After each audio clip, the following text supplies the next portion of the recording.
Assalamualaikum warahmatullahi wabarakatuh. Di video sebelumnya kita berhasil menambahkan plugin Filament Shield sehingga kita bisa menambahkan role dan juga permission. Di sini kita memiliki dua role yaitu super admin dan juga kasir. Kemudian selanjutnya kita akan coba pindahkan untuk role. Kita akan coba pindahkan ke dalam navigation group user management. Sekarang kita kembali ke dokumentasi Filament. Kemudian setelah core comment kita scroll ke bagian bawah. Pada bagian translation, di sini kita copy. Kemudian kita kembali ke Visual Studio Code. Kita paste di terminal. Kemudian di sini kita akan buka satu file. Kita arahkan kursor kita, kemudian kita tekan Ctrl, kemudian klik. Kemudian pada bagian navigation group, di sini filament shield-nya kita ganti menjadi user management. Jika sudah, kita simpan. Kemudian kita coba cek di browser. Di sini kita reload. Maka sekarang untuk role sudah berada di dalam user management. Kemudian selanjutnya untuk customer, kita akan keluarkan dari user management. Kita akan coba buat navigation group baru untuk customer, misalnya customer management. Kita kembali ke Visual Studio Code. Kemudian kita masuk ke customer resource. Kemudian pada bagian navigation group, kita ganti jadi customer management. Kita simpan, kemudian kita coba cek kembali di browser. Di sini kita reload. Kemudian di sini kita akan pindahkan customer management di bagian atas. Kita kembali ke Visual Studio Code. Kemudian di sini untuk navigation search-nya kita akan hapus. Kita simpan, kemudian kita coba cek kembali. Di sini kita reload. Sekarang customer management sudah berada di bagian atas. Kemudian pada bagian customer kita akan menambahkan relation manager. Sehingga misalnya kita buka salah satu customer. Di sini kita akan coba tampilkan berapa banyak order yang telah dilakukan oleh customer ISMI. Oke, sekarang kita kembali ke Visual Studio Code. Kemudian pada bagian terminal kita ketikkan PHP artisan make filament. Kemudian dash relation. Kemudian dash lagi manager. Kemudian di sini kita diminta untuk memasukkan nama resource di mana kita ingin menampilkan relation manager. Di sini kita ketikkan customer resource. Kemudian kita enter. Kemudian di sini kita ketikkan orders. Kemudian untuk title atribut kita masukkan ID saja. Selanjutnya di sini kita ada dua informasi. Yang pertama kita telah dibuatkan satu file order relation manager.php. Kemudian di sini ada informasi kedua di mana kita diminta untuk memastikan meregistrasikan relasi di dalam customer resource. Sekarang kita masuk ke customer resource. Kemudian di sini kita scroll ke bagian bawah. Kemudian pada public static function di sini ada get relation. Di sini kita tambahkan order relation manager.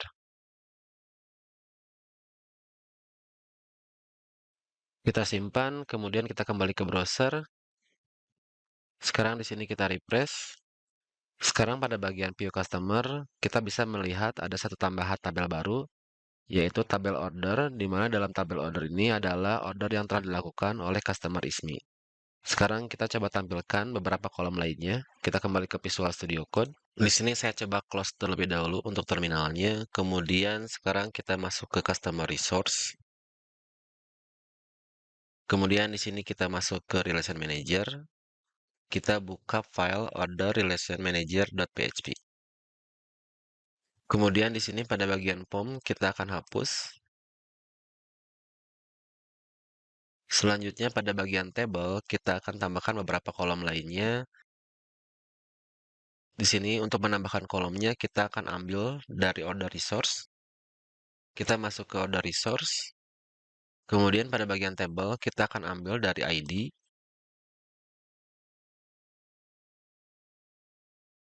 sampai dengan update add. Di sini kita copy, kemudian kita masuk lagi ke order relation manager, kemudian kita akan simpan pada bagian tabel. Di sini kita hapus, kemudian kita paste di sini. Kemudian di sini kita menemukan notifikasi error, kita akan coba cek pada bagian problem. Di sini kita memiliki 9 notifikasi error, kita klik pada bagian notifikasi error pertama, kemudian pada bagian text kolom kita klik kanan, kemudian kita pilih import class. Kemudian selanjutnya di sini kita masih memiliki 2 notifikasi error, kita klik kembali pada bagian notifikasi pertama, kemudian pada bagian order kita tinggal klik kanan, kemudian import class. Oke, sekarang notifikasi errornya sudah hilang, kita simpan, kemudian kita akan coba cek kembali di browser. Sekarang kita bisa menampilkan semua kolom pada bagian tabel order. Kemudian selanjutnya kita tinggal filter saja kolom mana saja yang ingin kita tampilkan. Misalnya di sini kita akan coba hilangkan kolom customer karena kita tidak memerlukan lagi informasi customer-nya. Kita kembali ke Visual Studio Code. Kemudian di sini kita scroll ke bagian atas, kita hapus customer name. Kita simpan, kita coba kembali. Di sini kita reload. Untuk kolom pada bagian tabel order, di sini kalian bisa sesuaikan kolom mana saja yang ingin kalian tampilkan. Sekarang kita akan coba untuk mengecek customer lain yang memiliki jumlah order lebih dari satu. Kita kembali ke customer resource. Kemudian di sini kita akan coba cek salah satu customer, misalnya Dinda. Kemudian di sini kita bisa lihat ada beberapa informasi order yang telah dilakukan oleh customer atas nama Adinda. Kemudian selanjutnya kita kembali ke customer. Kemudian di sini untuk view, edit, dan juga delete, kita akan ubah menjadi group action. Kita kembali ke Visual Studio Code. Kemudian kita masuk ke customer resource. Kemudian di sini kita scroll ke bagian atas. Pada bagian tabel, kita akan edit pada bagian action. Kemudian di sini kita tambahkan action group.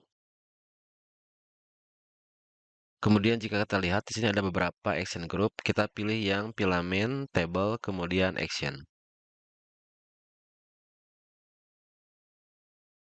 Selanjutnya di sini kita tambahkan array, kemudian kita pindahkan ketiga action ini, kita pindahkan ke dalam action group.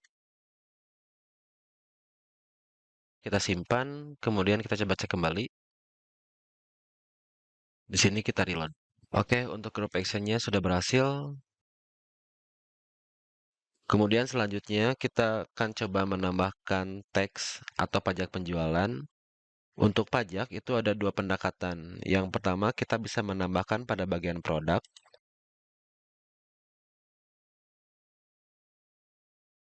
Pendekatan pertama kita bisa menambahkan satu kolom pada bagian produk. Di sini kita bisa menambahkan satu kolom baru, yaitu pajak. Jadi untuk masing-masing produk itu akan otomatis nanti dihitung pajaknya. Kemudian opsi kedua kita juga bisa menambahkan pada bagian order. Untuk project ini kita akan menggunakan opsi kedua, yaitu kita akan menambahkan kolom teks pada bagian order resource. Sekarang kita kembali ke Visual Studio Code. Sekarang kita bersihkan terlebih dahulu layarnya. Kemudian di sini kita ketikkan PHP artisan, kemudian make migration, kemudian di sini add text column to order table. Jika sudah, kita enter. Kemudian kita buka file migrasinya. Di sini kita akan menambahkan dua kolom. Untuk tipe datanya kita gunakan desimal. Kemudian nama kolom pertama misalnya text rate. Kemudian untuk jumlah digitnya misalnya 5, kemudian 2 angka di belakang koma. Selanjutnya di sini kita tambahkan default. Kita isi angka 0. Kemudian kita duplikat. Untuk kolom kedua kita beri nama text amount. Untuk jumlah digitnya kita ganti menjadi 10. Jika sudah, kita simpan. Kemudian kita akan jalankan PHP Artisan Migrate. Pastikan sebelum kalian menjalankan PHP Artisan Migrate, kalian sudah menyimpan file ini terlebih dahulu.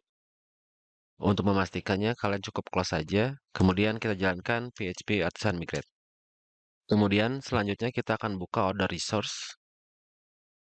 Kemudian kita scroll ke bagian atas. Kemudian setelah total price, kita akan tambahkan text input.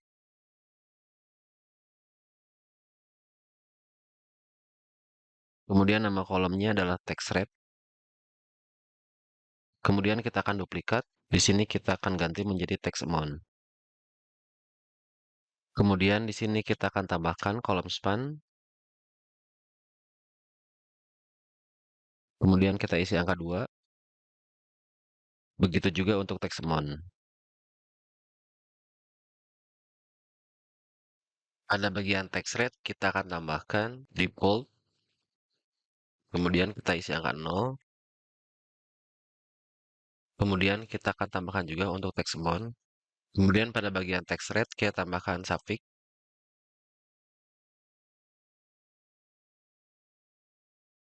Kemudian di sini kita isi persen. Kemudian pada bagian text amount, kita tambahkan prefix. Di sini kita isi IDR.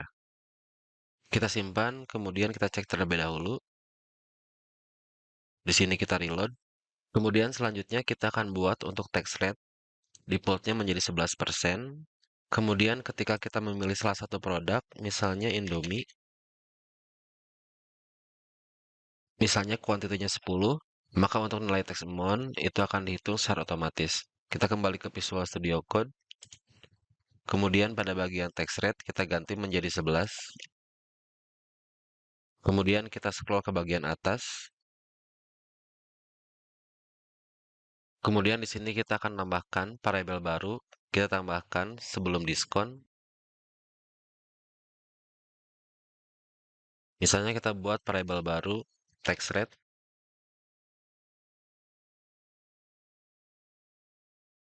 Kemudian kita gunakan parameter get.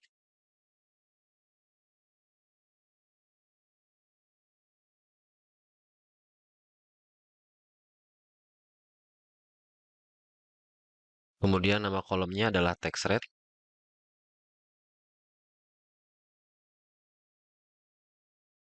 Kemudian selanjutnya kita tambahkan variabel baru, misalnya text amount. Kemudian di sini kita panggil variabel total. Kemudian dikali text rate. Kemudian dibagi 100. Kemudian selanjutnya kita set. Yang pertama kita akan set untuk text amount.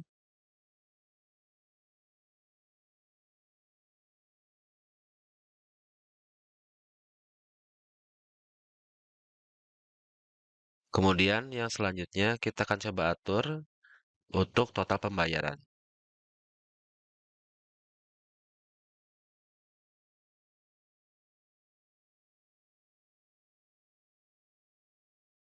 Kita panggil variabel total.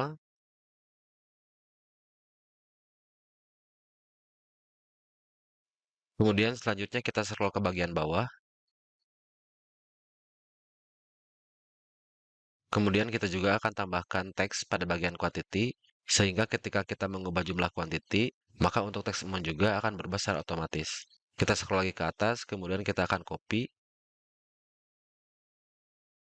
Kemudian kita akan simpan sebelum diskon. Kemudian pada bagian teks, kita akan hapus salah satu baris.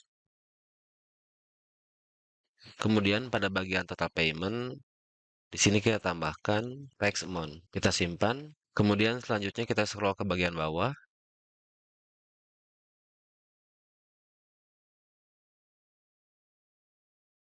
Di sini pada bagian text rate, kita akan tambahkan read only.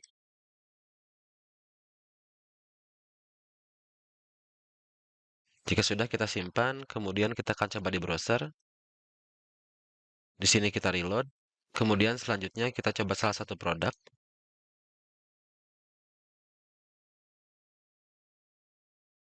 Sekarang kita coba lengkapi ordernya. Kita pilih salah satu customer, misalnya Kalila.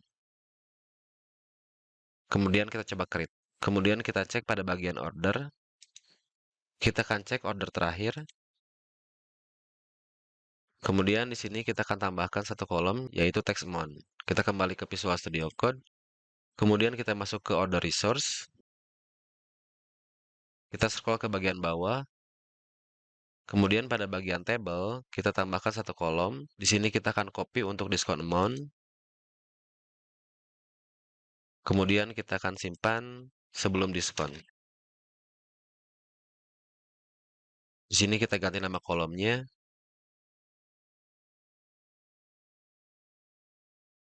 menjadi text amount. Oke, jika sudah kita simpan, kemudian kita cek kembali. Di sini kita reload.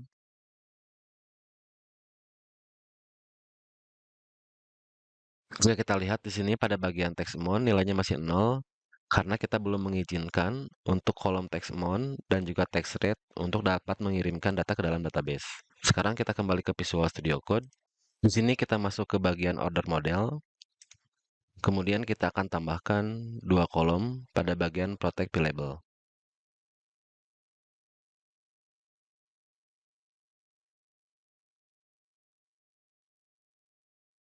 Jika sudah, kita simpan, kemudian kita kembali ke browser.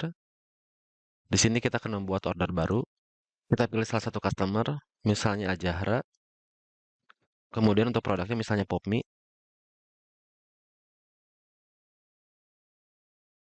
Untuk kuantitinya misalnya 10, kemudian untuk diskonnya misalnya 5%. Oke, jika sudah kita create. Sekarang kita coba cek pada bagian order. Kita akan cek untuk order terakhir. Di sini untuk nilai teks semuanya sudah muncul. Oke, untuk video kali ini kita akan coba sampai di sini. Untuk rekan-rekan yang sedang magang di sini, seperti biasa, silakan cantumkan nama kalian, kemudian jurusan, dan juga asal sekolah kalian. Sampai ketemu di video berikutnya. Assalamualaikum warahmatullahi wabarakatuh.